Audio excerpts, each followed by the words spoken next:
Short hand और dictation batch के लिए प्ले स्टोर से अभी डाउनलोड करें राजहंस एकेडमी मोबाइल ऐप। 140 शब्द प्रति मिनट डिक्टेशन रेडी स्टार्ट। महोदय, भारत जैसे बहुभाषाभाषी देश में जहां विभिन्न भाषा परिवारों की 1652 भाषाएं बोली जाती हों, अष्टम सूची के अनुसार भी देश की 18 प्रधान भाषाएं हों, खान पान, वेशभूषा, रीति रिवाज आदि की दृष्टि से भी एक प्रांत दूसरे प्रांत से बहुत भिन्न हो, वहाँ देश की अखंडता को बनाए रखने के लिए सबसे अधिक आवश्यक यह है कि संपूर्ण देश के नागरिकों का वैचारिक स्तर पर आदान प्रदान हो, सांस्कृतिक विनिमय हो, एक दूसरे को समझने सराहने की चेष्टा हो। जहाँ संपूर्ण देश की एक भाषा हो, वहाँ तो शायद उस एक राष्ट्रभाषा से यह संभव भी हो सके, किंतु भारत जैसे विशाल तथा विभिन्न संस्कृतियों और विभिन्न भाषाओं वाले देश में अनुवाद ही सबसे सशक्त माध्यम है, जो संपूर्ण देश को एक सूत्र में बांधे रखने में सहायक हो सकता है। द्विभाषिकता का महत्व भारत में प्राचीन काल से रहा है। आज भी भारतीय जनसंख्या के सांख्यिकीय आंकड़े यह बताते हैं कि भारत में द्विभाषियों का प्रतिशत काफ़ी ऊंचा है। कहने की आवश्यकता नहीं कि सभी भारतवासी सामान्यतः हिंदी या निकटवर्ती प्रांत की भाषा को दूसरी भाषा के रूप में प्रयोग करते हैं। हिंदी भाषियों के मध्य हिंदी का प्रचार शिक्षा, व्यवसाय, जनसंचार, फिल्म आदि कई कारणों से हुआ।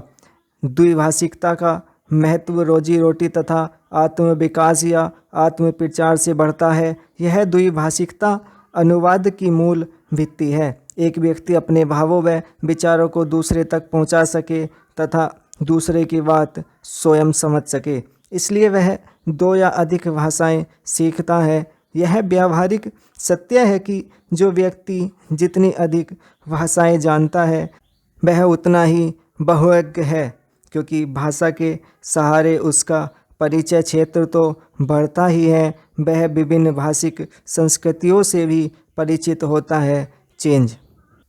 देश चाहे भौगोलिक दृष्टि से छोटा हो या बड़ा, शक्तिशाली हो या निर्बल, धनी हो या निर्धन, संश्लिष्ट अंतर्राष्ट्रीय राजनीतिक स्थिति को समझने के लिए, दूसरे देशों की साहित्यिक, दार्शनिक, वैज्ञानिक स्थिति को समझने तथा उनसे लाभ उठाने के लिए उसे अनुवाद का सहारा लेना पड़ता है। सभी विकसित देशों में इसलिए अनुवाद का बड़ा महत्व है। अनुवाद संबंधी बड़े बड़े संस्थान हैं तथा बड़े सुनियोजित ढंग से अनुवाद कार्य होता है। मैं आपको यूरोप के एक छोटे से देश बल्गारिया का उदाहरण देता हूँ। बल्गारिया की जनसंख्या 40 लाख है। बल्गारिया में पर्यटकों की वर्ष भर भरमार रहती है और उसका विदेशी मुद्रा अर्जन का मुख्य स्रोत भी पर्यटन उद्योग ही है। विश्व के अनेक देशों के पर्यटक वहां आते हैं, जिनमें बल्गारियन भाषा जानने वालों की संख्या नहीं के बराबर ही होती है। इन पर्यटकों की सुख सुविधा के लिए तथा उन्हें भाषा की कठिनाई न हो, इसलिए द्विभाषियों की जो यूरोप की विभिन्न भाषाएं जानते हों आवश्यक होती है। इसके लिए विश्वविद्यालयों में नियमित रूप से युवक युवतियां विदेशी भाषा सीखते हैं और दुभाषीय का काम करते हैं। चेंज।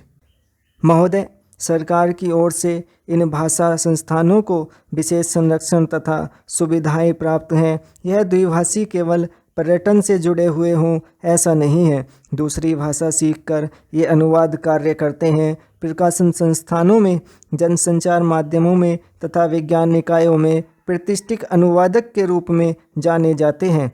ये सृजनात्मक ललित साहित्य का अनुवाद करते हैं, विदेशी समाचारों का अपनी भाषा में तथा बल्गारिया के समाचारों का विदेशी भाषा में अनुवाद करते हैं। ये अनुवादक अपनी अपनी भाषा के विशेषज्ञ माने जाते हैं। यदि आप कभी बल्गारिया जाएं तो आप देखेंगे कि आप चाहे इनकी भाषा न जानते हों, किंतु आपकी भाषा जानने वाले आपको ज़रूर मिलेंगे। अभी कुछ महीने पहले की ही तो बात है जब भारत के राष्ट्रपति डॉक्टर शंकर दयाल शर्मा बल्गारिया गए। वहाँ बल्गारिया वासियों ने हिंदी में उनका स्वागत किया और भारत संबंधी प्रश्न भी उन्होंने राष्ट्रपति जी से हिंदी में ही किए। भारतीय प्रतिनिधिमंडल के लिए यह सुखद आश्चर्य था। वस्तुतः अनुवाद या भाषांतरण उनके लिए व्यावसायिक अनिवार्यता है। यूरोप के अन्य देशों में भी यही स्थिति है, जहां विश्व में प्रकाशित किसी भी भाषा का महत्वपूर्ण शोध निबंध या कोई विदेशी चर्चित साहित्य कृति उस देश की भाषा में तत्काल अनुदित हो जाती है। स्टॉप।